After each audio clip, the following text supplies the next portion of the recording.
आप सब प्रिय सज्जनों को हमारा श्री सीताराम कामना करते हैं, आप सब कुशल मंगल होंगे। सज्जनों, आज समाज की दुर्दशा देखते हुए एक महत्वपूर्ण विषय में हम आप सबको जानकारी प्रदान करेंगे। आप सब देख रहे हैं आज समाज में इतनी व्यस्तता हो चुकी है कि किसी के परिजन अगर इस धराधाम को छोड़ करके उस धराधाम को जाते हैं तो उसका कार्य केवल 3 दिन में, कोई 5 दिन में, तो कोई 7 दिन में। 10 गात्र करने का भी व्यक्ति के पास समय नहीं है। और 10 गात्र का अभिप्राय क्या है? 10 गात्र, गात्र मतलब होता है शरीर।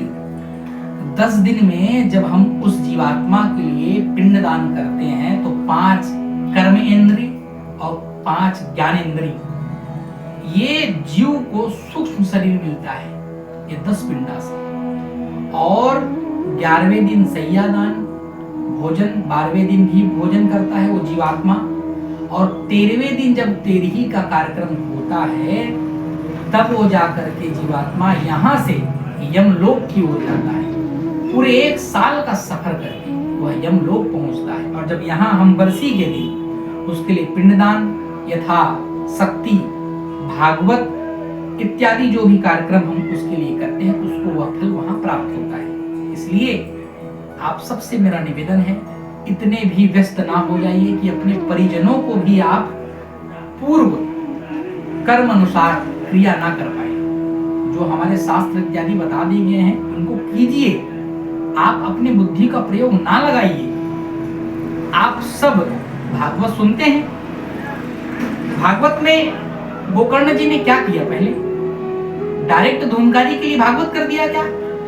कोई कर्म नहीं किया, सब कर्म किया। गया जी गए, पिंडदान किया, बरसी की, उसके बाद भी जब उसकी आत्मा भटकती रही तब गोकर्ण जी ने उनके लिए भागवत किया। आप सब श्रवण कर चुके हैं। हम क्या मूर्खता करते हैं?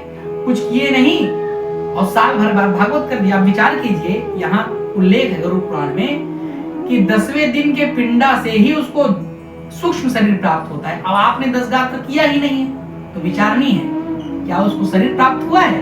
वो भटक रहा है क्योंकि आपने पिंडदान तो किया ही नहीं है, इतने आप व्यस्त थे। और कैसे करेंगे? क्योंकि आपके भी जो बुजुर्ग हैं उन्होंने नहीं किया। यहाँ पे दिक्कत है, हमें सुधार की आवश्यकता है। तो मेरा आप सबसे निवेदन है, आपका कोई परिजन अगर इस धराधाम को छोड़ करके उस धराधाम की ओर जाए तो उसका संपूर्ण कार्य कीजिए। दाह संस्कार कीजिए, तीज नहावन कीजिए, पंच नहावन कीजिए, 10 नहावन कीजिए और तेरही भी कीजिए।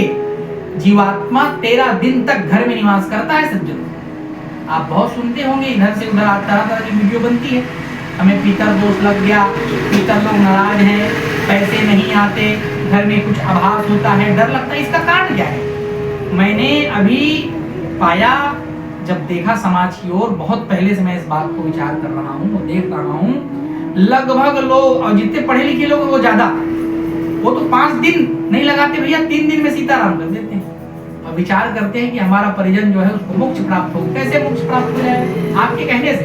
अब विचार करो, आप यहाँ विचारणी बात है, सोचो आप, जब आप कोई भयानक सपना देखते हैं और भयानक सपना देखकर उठते हैं, पसीना पसीना हो जाए, इतने डरे हुए होते हैं आपको कैसा महसूस होता है? और जब इस शरीर से जो आत्मा निकलेगी, उस आत्मा के लिए कोई कार्य नहीं किया जाएगा और यमदूत जब मारते पीटते उसको ले जाएंगे 13 दिन बाद, तो कितनी पीड़ा कष्ट होगी। इसलिए मैं आपसे निवेदन करता हूं कि आप सब अपने परिजनों के लिए पूर्ण शास्त्र विधान से ही कार्य करें, अपना मर्मर्जी मत लगाइए। इतना तो मैं मानता हूं 10 दिन आप सबको प्राप्त हो सकता है। 10वें दिन की बात शुद्धि का परिक्रम, शुद्धि होती है 10वें दिन बाद। 10 दिन से पहले शुद्ध नहीं होता। 10 गात्र में तो कई विद्वान श्रेष्ठ भोजन भी नहीं करते, हम तो नहीं करते। आश्रम में थे तब की बात अलग थी, आश्रम से निकलने के बाद हमने कहीं भोजन नहीं किया। तेरही के बाद 13वें दिन में ब्राह्मणों को भोजन करा करके तो जीवात्मा मोक्ष प्राप्त करती है। इसलिए मेरा आप सबसे निवेदन है, आप सब जब अपने परिजन के लिए करेंगे तो आपके बाल बच्चे देखेंगे तो आपके लिए करेंगे। जो चले गए हैं उनके लिए ये बात नहीं हो रही है, जो अभी बचे हुए हम आपके लिए बात है। हम तो भी जिंदा हैं, हम कल मरेंगे, परसों मरेंगे। और जब हम मरेंगे हमको भी 3 दिन में सीताराम कर दिया जाएगा, तो क्या हम मोक्ष प्राप्त करेंगे? 84 लाख जाने की तो बहुत दूर की बात है। ये प्रेत योनि से नहीं मोक्ष प्राप्त कर पाएंगे तो 84 लाख तक कहां पहुंचेंगे? वो जो बनेंगे, जो कर्म किया है वो अलग विषय है, परंतु आपको इस प्रेत योनि से मोक्ष प्राप्त करने के लिए पूर्ण कार्य आपके परिजन करेंगे, तब आपको मोक्ष प्राप्त होगी, नहीं तो आप प्रेत ही होंगे। ये बात को आप लिख लीजिए। इसलिए मेरा बारंबार आप सभी से मेरा निवेदन है, जो ये वीडियो देख रहे हैं, आप सब शास्त्र विधान जो हमें बताया गया है उसी प्रकार कार्य कीजिए।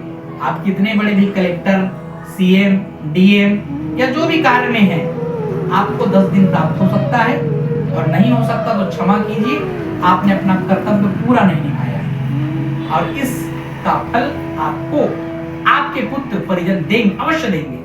इस बात का आप भली भांति ज्ञान रहे। इसलिए आप सब 10 गात्र का कार्यक्रम करें, पिंडदान करें, और पिंडदान के बाद 11वें दिन सैया दान का भी विषय आता है। जो भी आपकी यथाशक्ति आप दान करें, और दान करके आपके उस परिजन को भोजन प्राप्त कराएं। 11वें दिन भोजन प्राप्त करता है, 12वें दिन रहता है, और 13वें दिन जब ब्राह्मण भोजन होता है तो वहां से फिर गमन करता है यमलोक को, और यमलोक जाता है। साल भर जो भी हम यहाँ पे दिए होते हैं उसी से उसका गुजारा चलते हुए साल भर के बाद वो पहुंचता है यमपुरी, और यमपुरी में फिर जो भी कर्म किया रहा होगा उसका हिसाब होगा, परंतु यहाँ जो उसके लिए किया जाएगा उससे उपयुक्त होगा।